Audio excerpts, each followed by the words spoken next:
दुनिया एक बार फिर उस मोड़ पे खड़ी है जहां एक पोस्ट, एक लाइन और एक लीडर का मैसेज पूरे ग्लोबल सिस्टम को हिला सकता है।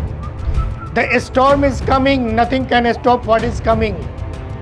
ये कोई फिल्मी डायलॉग नहीं है, ये मैसेज है डोनाल्ड ट्रंप का।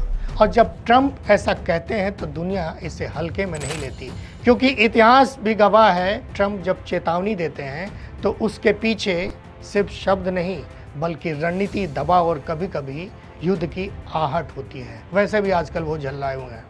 ट्रंप का यह पोस्ट ऐसे समय में आया है जब अमेरिका और ईरान के बीच तनाव अपने चरम पर है। सीज फायर की बातचीत, जो शांति की आखिरी उम्मीद मानी जा रही थी, वो लगभग टूट चुकी है। ईरान ने कथित तौर पर समझौता पर साइन करने से इनकार कर दिया है। नमस्कार, मैं हूं नवनीत सरन और आप देख रहे हैं न्यूज़ का स्पेशल सेगमेंट विदेश मंत्रालय।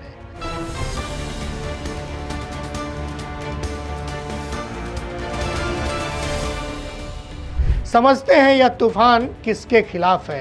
क्या यह पोस्ट सिर्फ पॉलिटिकल प्रेशर है या फिर आने वाले किसी बड़े सैन्य एक्शन का संकेत? ट्रंप ने इस मैसेज के साथ अपनी एक AI जनरेटेड फोटो भी पोस्ट की है। यह फोटो सिर्फ एक इमेज नहीं है बल्कि यह एक मैसेज है। आज की जंग सिर्फ मिसाइल और टैंक से नहीं लड़ी जाती, बल्कि नैरेटिव, सोशल मीडिया और साइकोलॉजिकल प्रेशर से भी लड़ी जाती है। इसे कहते हैं नैरेटिव वॉरफेयर। ट्रंप का यह पोस्ट सीधे सीधे ईरान को मैसेज देता है, तैयार रहो, कुछ बड़ा आने वाला है। अगर हम पीछे देखें तो ट्रंप के ऐसे बयान पहले भी बड़े एक्शन में बदल चुके हैं। 2020 में अगर जाएं हम तो ट्रंप प्रशासन ने ईरान के टॉप जनरल कासिम सोलेमानी को एयर स्ट्राइक में मार गिराया था। उस एक कदम ने पूरे मिडिल ईस्ट को युद्ध के कगार पर ला दिया था। तो जब ट्रंप आज स्टॉर्म इज कमिंग कहते हैं तो यह सिर्फ एक लाइन नहीं बल्कि इतिहास की गूंज है। संभावनाएं कई हैं इसमें। या तो वो टारगेटेड एयर स्ट्राइक कर सकते हैं, साइबर अटैक कर सकते हैं, आर्थिक प्रतिबंधों का और कड़ा नियम बना सकते हैं, और टैरिफ लगाना तो उनकी पुरानी आदत में शुमार है, या फिर full scale military operation. America पहले ही मिडिल ईस्ट में अपने सैन्य मौजूदगी मजबूत कर चुका है।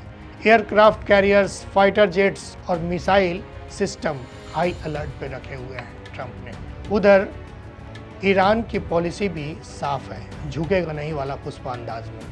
वह दबाव में झुकने वाला देश नहीं है, उसकी स्ट्रेटजी रेसिस्टेंस पर आधारित है। वह मानता है कि अगर वह एक बार झुक गया तो उसकी क्षेत्रीय ताकत खत्म हो जाएगी। ईरान के पास बैलिस्टिक मिसाइल्स हैं, प्रॉक्सी ग्रुप्स हैं जिसमें हिजबुल्लाह के ड्रोन अब सिर्फ उड़ नहीं रहे हैं बल्कि इजराइल की सबसे मजबूत रक्षा ढाल को चीर रहे हैं। जी हाँ, जिस सिस्टम को दुनिया अभेद मानती थी, आयरन डोम, अब उसमें भी सेना लगाने के दावे हो रहे हैं। यूक्रेन वाला फार्मूला इजराइल में अपनाया जा रहा है।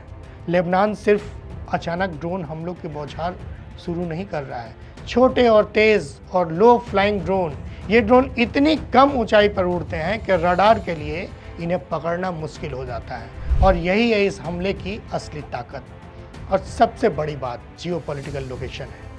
अगर टकराव बढ़ता है तो असर सिर्फ 2 देशों तक सीमित नहीं रहेगा। अगर अमेरिका और ईरान के बीच टकराव बढ़ता है तो इसका असर पूरी दुनिया पर पड़ेगा। तेल की कीमतें आसमान छू सकती हैं, ग्लोबल मार्केट क्रैश हो सकते हैं, मिडिल ईस्ट में अस्थिरता बढ़ेगी, और सबसे बड़ा खतरा एक बड़े युद्ध का है। भारत जैसे देशों के लिए भी यह चिंता का विषय है, क्योंकि भारत की बड़ी ऊर्जा जरूरतें इसी क्षेत्र से जुड़ी हैं।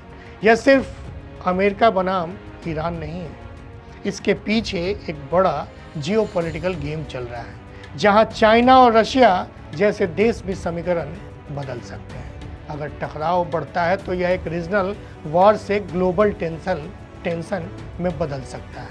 अब असली सवाल पे आते हैं। यहाँ यह भी है कि क्या ट्रंप का स्टॉर्म सिर्फ डर पैदा करने के लिए है या सच में कुछ बड़ा होने वाला है?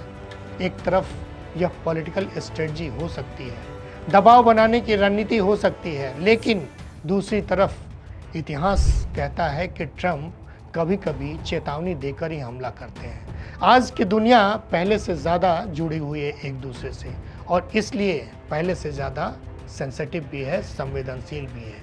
एक फैसला, एक हमला और पूरी दुनिया उसकी चपेट में आ सकती है। क्या ये सिर्फ शब्दों का तूफान है या असली युद्ध की शुरुआत? ट्रंप कह चुके हैं nothing can stop what is coming, लेकिन दुनिया पूछ रही है क्या सच में कुछ ऐसा आने वाला है जिसे कोई नहीं रोक सकता, या फिर यह सिर्फ एक और पॉलिटिकल गेम है जिसमें दांव पर है पूरी दुनिया। तूफान आए या ना आए, लेकिन इतना तय है कि दुनिया के धड़कनें तेज हो चुकी है। फिलहाल के लिए इतना ही। हर अपडेट, हर विश्लेषण के लिए जुड़े रहिए न्यूज़ इंडिया के प्लेटफॉर्म से। नमस्कार, जय हिंद।